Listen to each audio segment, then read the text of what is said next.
नमस्कार दोस्तों, मैं देवराज प्रियदर्शी आप सभी के समक्ष आज लेकर आया हूं आयुर्वेद के बारे में कुछ जानकारी।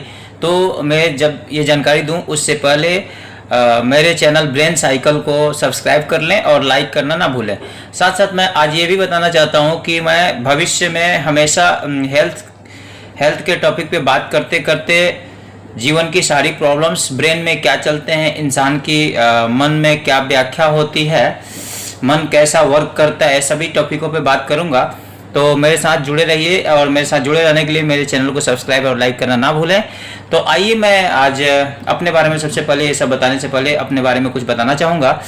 मैं अभिमन्यु, मेरा सर्टिफिकेट नेम अभिमन्यु कुमार राय है और मैं बेसिकली बिहार गोपालगंज डिस्ट्रिक्ट से बिलोंग करता हूं। तो आप सभी के समक्ष मैं रोज़ नई जानकारी लाने के लिए मेरा टारगेट रहा है कि पूरे सोसाइटी जो है आरोग्य हो, स्वस्थ हो।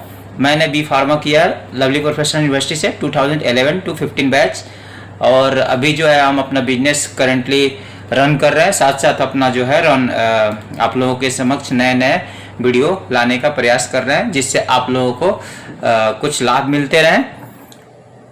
कहा जाता है कि अगर शिक्षा आपके पास अगर है तो शिक्षा का प्रकाश जो है सभी में मिलना चाहिए। उसी मकसद से मैं लाइव आने का और यूट्यूब का चैनल बनाया कि लोगों को जानकारी दी जाए।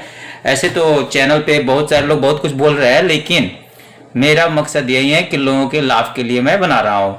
तो आइए आज जानते हैं कि आयुर्वेद क्या है।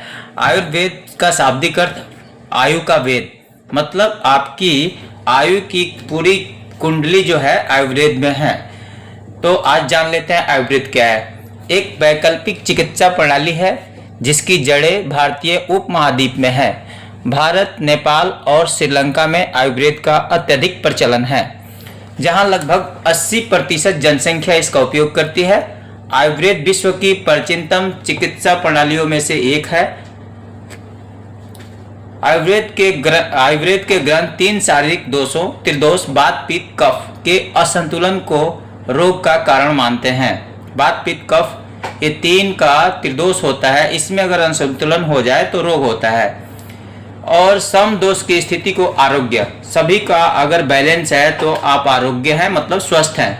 आयुर्वेद को त्रिकस्थ, 3 कंधों वाला अथवा त्रिसूत्र भी कहा जाता है। ये 3 स्कंध अथवा त्रिसूत्र हैं हेतु लिंग।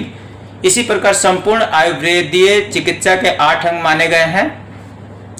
चलिए ये सब के बारे में जानकारी में काय चिकित्सा, शल्य तंत्र, शाल्य तंत्र, कौमार भृत्य, अंगद तंत्र, भृत विद्या, रसायन तंत्र और बाजीकरण है।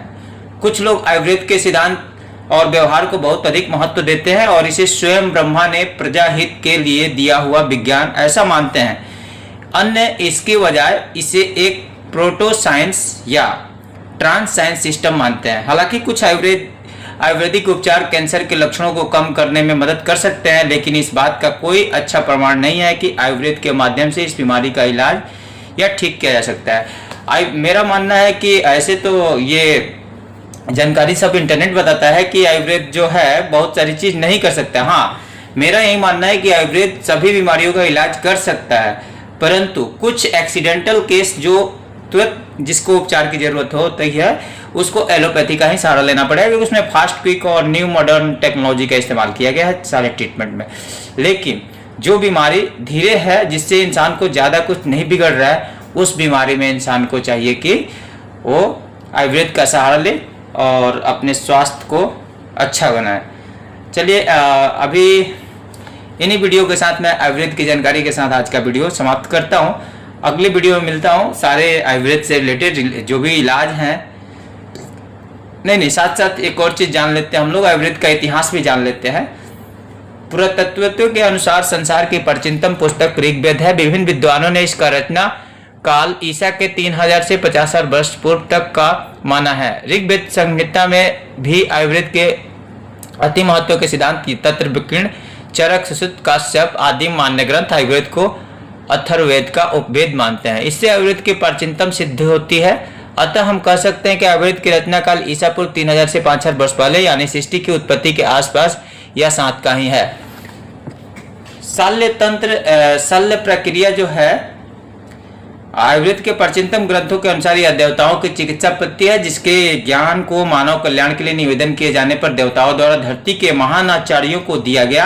इस शास्त्र के अनुसार आचार्य अश्विनी कुमार माने जाते हैं, आचार्य इसके, जिन्होंने दक्ष प्रजापति के धड़ में बकरे का सिर जोड़ना जैसे कई चमत्कारिक चिकित्साएं की थी।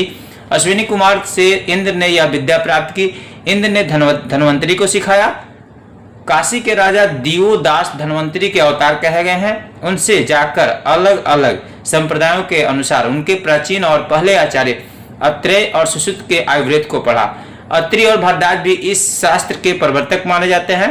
आयुर्वेद के आचार्य ये हैं: अश्विनी कुमार, धन्वंतरी, दियोदास, नकुल, सहदेव, आर्की, च्यवन, जनक, बुद्ध, जवाल, जाजली, पैल, करथ, अगस्त, अत्रि तथा इनके 6 शिष्य अग्निवेश, भेड़, जतुकर्ण, पराशर, क्षीरपाणी, हारित।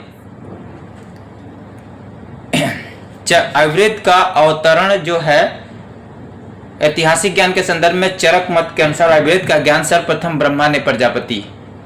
छोड़िए ये सब, आयुर्वेद का तो बहुत बड़ा इतिहास है। ये सब जानने के लिए आप लोग आयुर्वेद का इतिहास पढ़ते रहिएगा।